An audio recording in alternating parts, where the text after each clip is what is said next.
Hello student, आज हम फिर से हाजिर है कक्षा छठी के हिंदी विषय के लिए। आज हम पाठ देखने जा रहे हैं मेरा अहोभाग्य। अहोभाग्य यानी जिसे हम अपना लक समझते हैं, हमारा नसीब समझते हैं, हमारा सौभाग्य समझते हैं। मेरा अहोभाग्य इस पाठ के लेखक है चंद्रगुप्त विद्यालंकार। यह एक हिंदी के प्रसिद्ध लेखक है। इनकी कई सारी रचनाएं हैं। इनकी रचनाएं है संदेह, मेरा बचपन, न्याय की रात, चंद्रकला, पगली, दिन रात, 3 दिन, भय का राज्य, देव और मानव आदि। इस पाठ में लेखक ने गुरुदेव रविंद्रनाथ जी ठाकुर के बारे में बताया है। गुरुदेव रविंद्रनाथ जी ठाकुर, इनके वार्तालाप के लिए, इनसे मिलने के लिए लेखक शांति निकेतन गए थे और वहां का एक सुंदर अनुभव इस पाठ में लेखक ने प्रकट किया है। तो चलो इस पाठ में उन्होंने कौन सा अनुभव दिया है देखते हैं। चंद्रगुप्त विद्यालंकार इन्हें फरवरी 1936 में शांति निकेतन जाना था। क्यों? क्योंकि वहाँ पर एक साहित्यिक कार्यक्रम होने वाला था और इस बात के लिए लेखक चंद्रगुप्त बहुत ही उल्लसित थे। उल्लसित यानी आनंदित, क्योंकि उस कार्यक्रम की अध्यक्षता स्वयं गुरुदेव रविंद्रनाथ जी करने वाले थे। गुरुदेव रविंद्रनाथ ठाकुर यह उस साहित्यिक कार्यक्रम के अध्यक्षता करने वाले थे। उनसे भेंट होने वाली थी तथा उनके दर्शन होने वाले थे। इस बात को लेकर लेखक बहुत ही प्रसन्न थे। निश्चित हुए दिन को लेखक और उनके साहित्यिक मित्र, लगभग 1 दर्जन हिंदी वालों का यह दल शांति निकेतन के अतिथि भवन में ठहराया गया। यह अतिथि भवन अशोक वृक्षों के सघन उपवन के बीचों बीच बनाया गया था। बहुत ही सुंदर, बड़ी और अच्छी इमारत थी वह। जैसा लेखक ने सोचा था वैसा ही पाया। ऊपर की मंजिल के कमरे में जहाँ पर लेखक को ठहराया गया, उस कमरे को बाहर से एक बड़ा बरामदा था। विस्तृत बरामदा था। विस्तृत यानी बहुत ही बड़ा बरामदा था। जब भी बरामदे में खड़े होकर बाहर देखा जाए तो सामने सघन बकुल वृक्ष दिखाई देते थे। देखो यहाँ पर लेखक ने जहाँ उन्हें अतिथि भवन में रुकने के लिए कहा गया था, ठहराया गया था, उस अतिथि भवन का सुंदर वर्णन लेखक ने यहाँ पर किया है।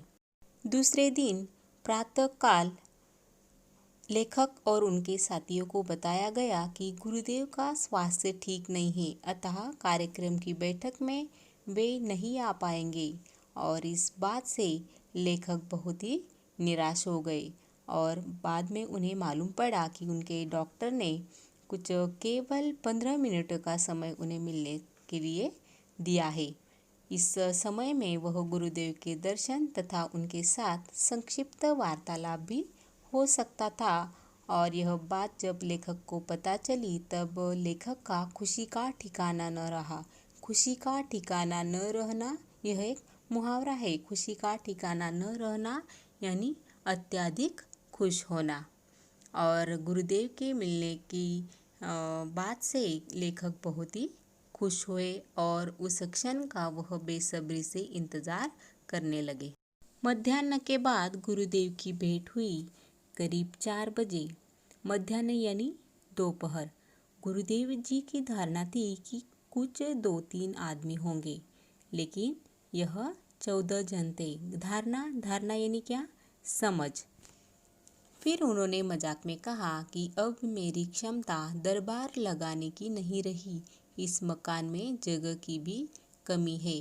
और फिर गुरुदेव का सबसे परिचय कराया गया और बाद में वार्तालाप शुरू हुआ। वार्तालाप यानी क्या? बातचीत। दरबार लगाना यानी क्या? भीड़ जमा करना। दरबार लगाना यानी भीड़ जमा करना। बस यूं ही रविंद्रनाथ जी ने मुस्कुराहट लाने के लिए यह मजाक किया था। और चर्चा के दौरान गुरुदेव ने कहा, अब से 50 बरस पहले जब मैंने कहानियाँ लिखना शुरू किया था तो इस क्षेत्र में एक आधी आदमी था। एक आधी आदमी यानी बहुत ही कम।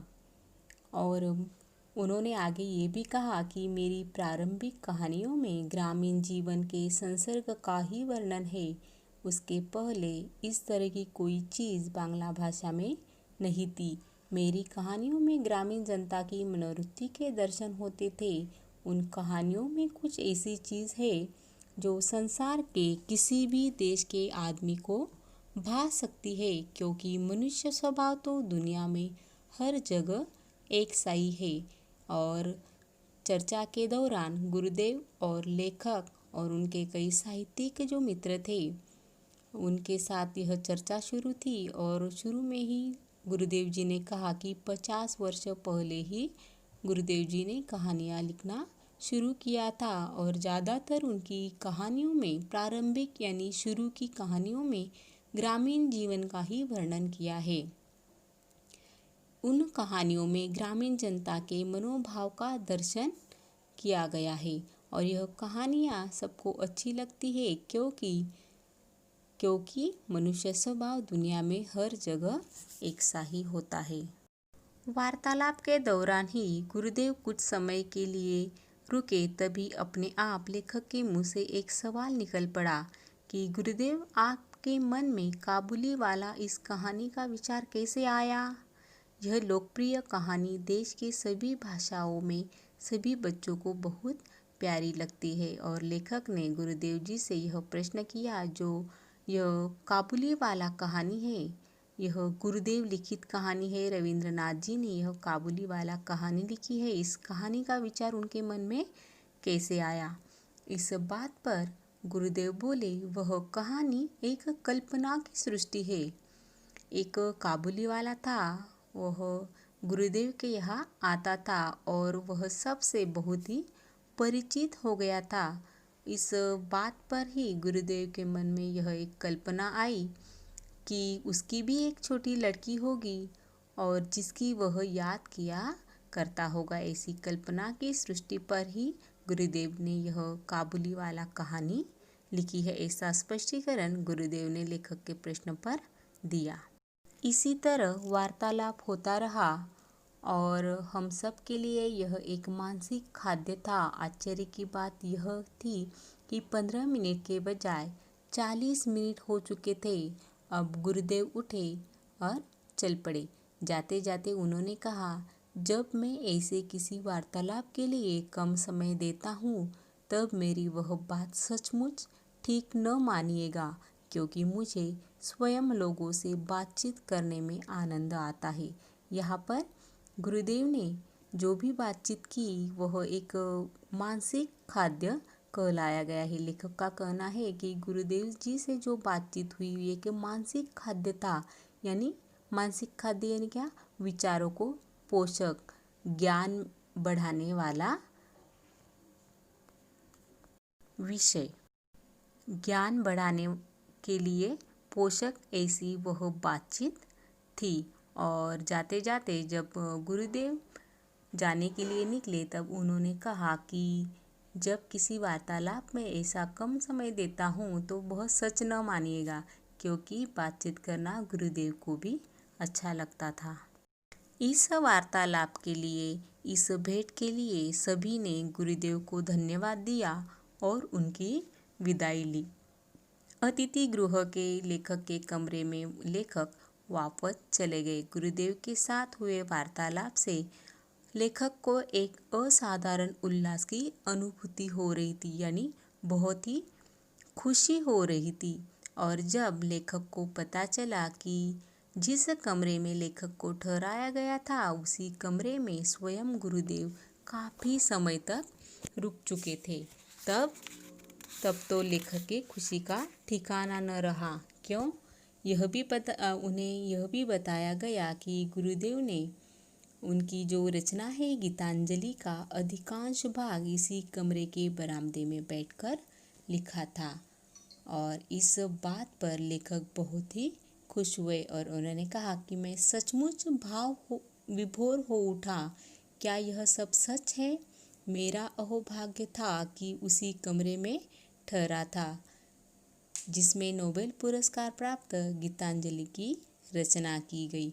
और जब बातचीत के दौरान लेखक को यह मालूम हुआ कि जिस कमरे में लेखक ठहरे हुए थे उसी कमरे के बरामदे में बैठकर रविंद्रनाथ जी ने उनकी गीतांजलि की रचना का अधिकांश भाग लिखा था, और यह बात जानकर वह सचमुच भाव विभोर हो गए।